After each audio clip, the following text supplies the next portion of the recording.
you today? I hope your day has been fantastic. Hey, I'm getting ready for cooking up a now I don't know how to pronounce this. Pastitsio? I don't know. Anyway, it's pasta, mince, white sauce, parmesan on the top. Now, I've read ahead in the recipe. I've already prepped the white sauce. You guys saw me make that a couple of days ago. What I need to do though is also cook pasta, and it doesn't specify in the recipe how to cook pasta. So you guys would know that recently I've taken a liking, and I've been doing it a while now, to cooking pasta in my thermoserver. So what does that mean? Well, while I'm on the road, it means number one, I've got something that resembles something to keep my food hot or cold. Also, it can act as literally a rice cooker or a pasta cooker.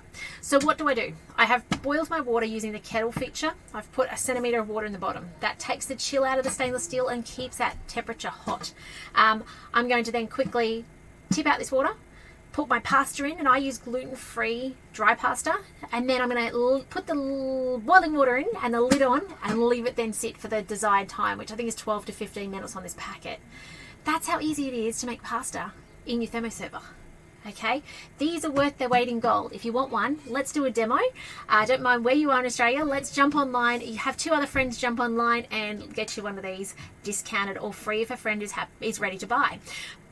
But I'm going to show you now how to do that. And then we're going to get onto this beautiful recipe that I wish I could figure out how to pronounce. So, hot water in here at the moment. You'll notice I'm touching it. Beautiful thing about the thermoservice is it's double layered stainless steel, so you don't burn yourself. It can sit on your table like this. It does actually come with a black base plate. I don't cart that around though, it's too large. So, boiling water in here. Check. Let's grab 250 grams of pasta. Now, the original recipe calls for risotto. I don't have risotto. I've just got big spirals. That'll have to do. And here we go. So, out with the water, into the sink. In with the pasta. Don't let this step take too long. You don't want that water, sorry if I just deafened everybody, you don't want that water losing too much temperature in the exchange. In with this, over the top, make sure there's enough to cover it. I'm going to go all the way to there. I'll just get rid of the leftovers because we'll need the bowl in a minute. And whack on that lid as quick as possible. I am going to give it a little stir. Reason being is that gets the pasta broken up. Sorry you can't see that overly well. You'll just have to trust me in that process. Done. Lid on, 15 minutes. Do not peek. This is the trick. If you peek, it drops 5 degrees every time. We do not want that. So let me just put this aside and let's open up the recipe for today. Now, those of you who don't know me, my name is Lisa Keegan. I'm a consultant and team leader for Thermomix in Australia. I am cooking from my caravan because we are on the road for a couple of months, and the beautiful thing about a Thermomix is you can take it with you even in the smallest kitchen ever.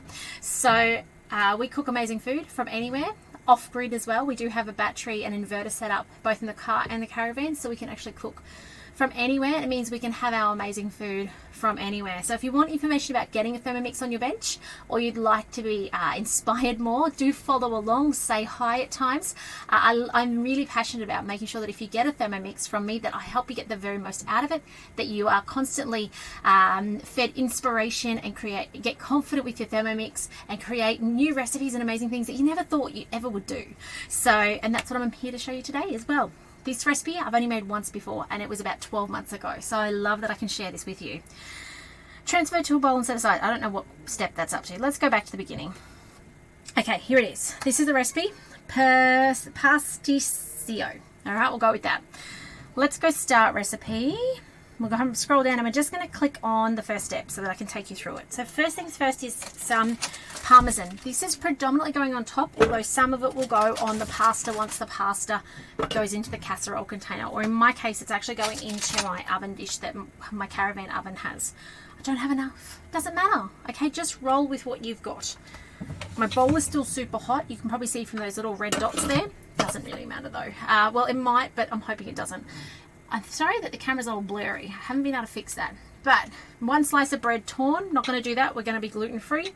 And let's spin that up to grate it. 10 seconds, speed 7. You can hear it go up slow because it's hot. That is okay.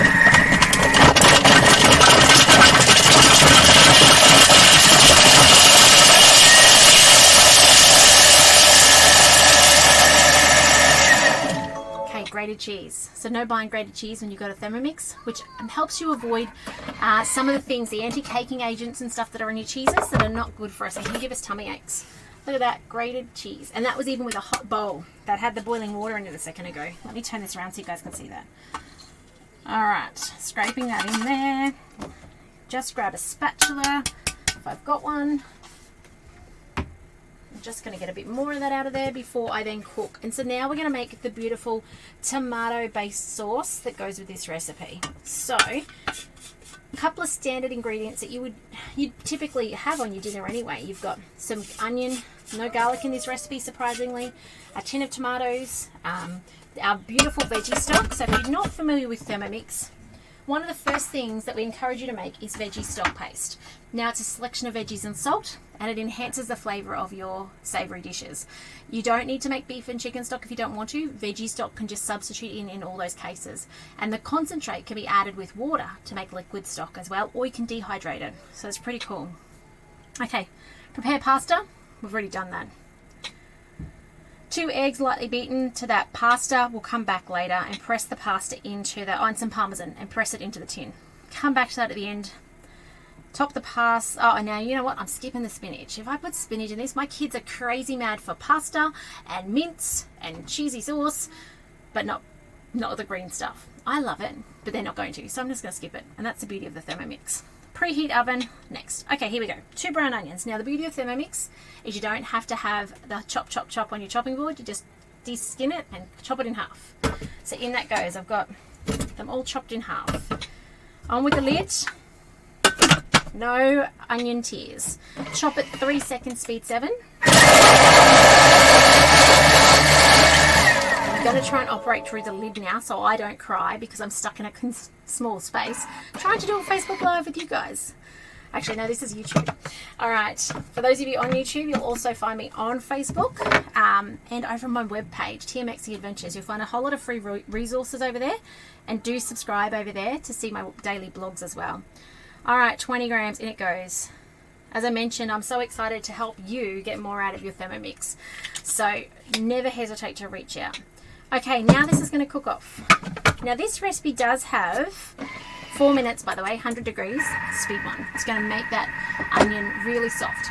If you want, skip that step. If you are in a hurry, and you guys that watch me all the time, you know that I am the queen of shortcuts. If there is a way to make something faster, I will be doing it, okay? I will give this 2 minutes, let it get up to temp, let it start sweetening it, and then I'll just move on.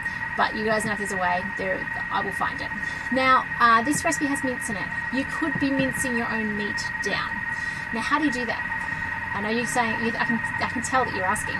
So, I'm just going to show you your function screen. So on our TM6, we've got our function screen. If you've got a TM31, you've got these functions as well, except not as many. And a TM5, same. You've got some of these, but not all of them. But what you do have is Turbo. Now, Turbo is your mincing tool.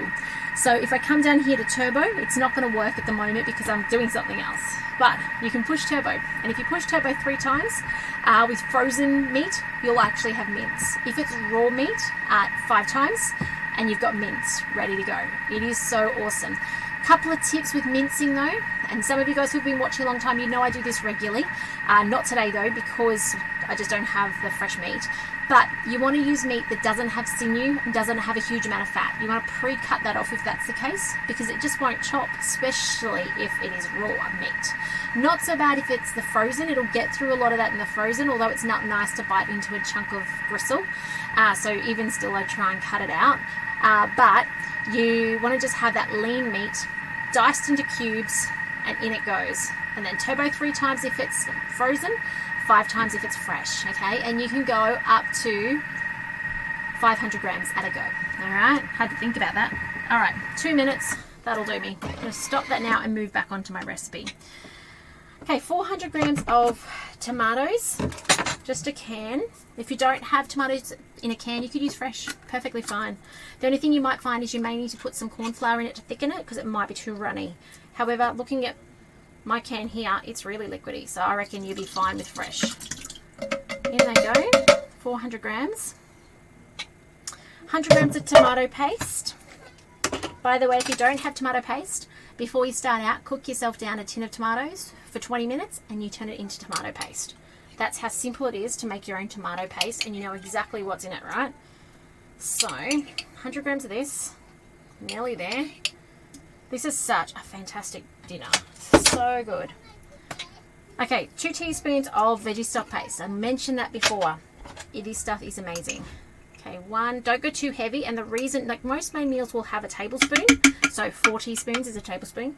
However, this does not because it's got so much tomato paste. And tomato paste is salty. All right, plus the Parmesan cheese on top, which is salty as well. I don't have wine. We're going to skip it. We're just going to put in 60 mils of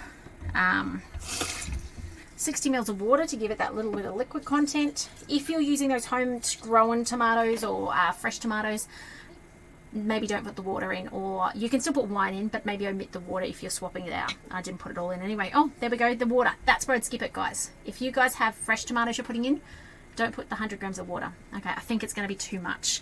100 grams is your measuring cup to the top. You've got a little marker on there somewhere. And it goes. That's why it's called an MC. Did you know that? Because it's got the measuring cup on it. So you got 50 to the line and 100 to the top. Okay, some cinnamon. Just going to have to guesstimate because I have run out of spoons in the Caravan. You only bring what you need in the Caravan. And then insert the simmering basket. So it doesn't matter if this is a TM31, TM5, TM6. This will work with all of the above recipes. In goes the simmering basket. Now we're going to add our mince into it. Hoping I've got a knife to get into this. And now I love this method because it gives you the chance to break this mince up through the cooking process to the texture that you and your family enjoy. It doesn't have to be fully runny. It doesn't have to be, you know, big little chunks. It can be big chunks. It can be however your family likes this recipe. So it is beautiful, keeping it in that simmering basket away from the blades. However, if you do want to cook it in with the blades, you do have to put your mince in chunks. So I would be grabbing a chunk of this. Oh, gosh, I hate touching raw meat. Anyway, that's all right.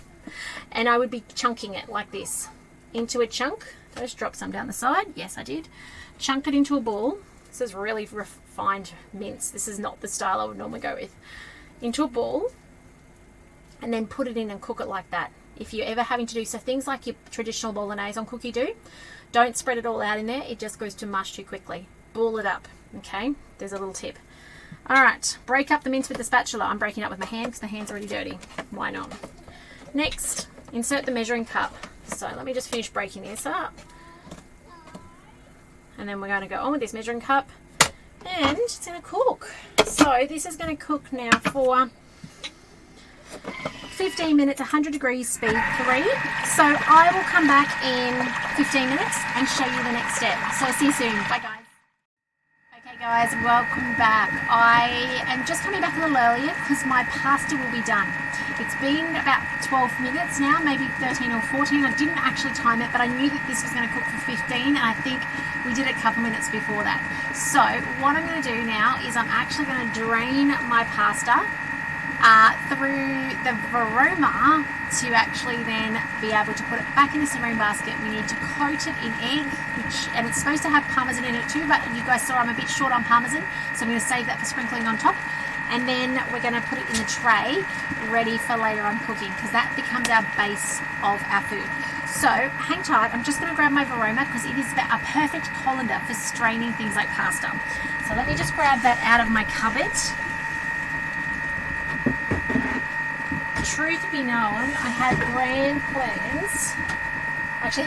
plans beforehand to use the simmering basket, because in a moment this will transfer in and they'll have the simmering basket free. But I then decided to come in early and forgot about that. So truth be known, that was what was going to happen, but varoma will do the job as well. So just put your varoma somewhere where you can put it in a sink. Just grabbing my pasta. My pasta is done. I'm just trying really hard not to burn myself on it, and I think I'm going to have trouble here with my spacing. I think I've not allowed myself enough space in my sink. So 2 seconds while I wiggle you guys out of the way. Bear with me for a moment. I'm just putting my varoma in the sink. My pasta's about to get poured into it. Just mind the boiling water. Remember, it's still super duper hot water. There we go, in it goes. I'll show you now. Let me get this back up, give it a shake. Here it comes. Look at that, perfectly cooked pasta. Now, sorry about the dodgy camera angle. Let's get you back down in the sink so you guys can see the Thermomix again. All right, so I'm going to put it back in here because we now need to do like we do for a carbonara, where we coat it in our egg. So that will actually cook. So I've got 2 eggs in a little container. just lightly beaten, exactly as the recipe has asked me to do. That goes over the top, and we just give it a little stir to let it cook through. So it gives it a bit of a glossiness, but it's also cooking that egg at the same time. Okay, in there it goes. And now I'm going to tip this into my tray. The egg also stabilizes it, so when you go to cut it, the pasta sticks together. So into my tray, which I've just lined for easy cleanup with some baking paper. And we spread this around. Now my tray may be larger than they actually wanted, but you know, you've got to work with what you've got, right? So don't stress too much about things like that. You could even make these into minis. I reckon would be perfect. Some mini ones would be absolutely amazing. All right, let's just get you guys back on the right thing here. There we go. 30 seconds to go. So I'm going to just spread this out a thin layer across the bottom. And that will set in the oven lovely with that egg on it. Okay. There we go. Now this is coming to an end. Perfect timing. I'll just show you this. There you go. Pressed out across the bottom of my tray. Single layered because of my tray size. Doesn't really matter. Look at the wiggles and jiggles going on here. Alright.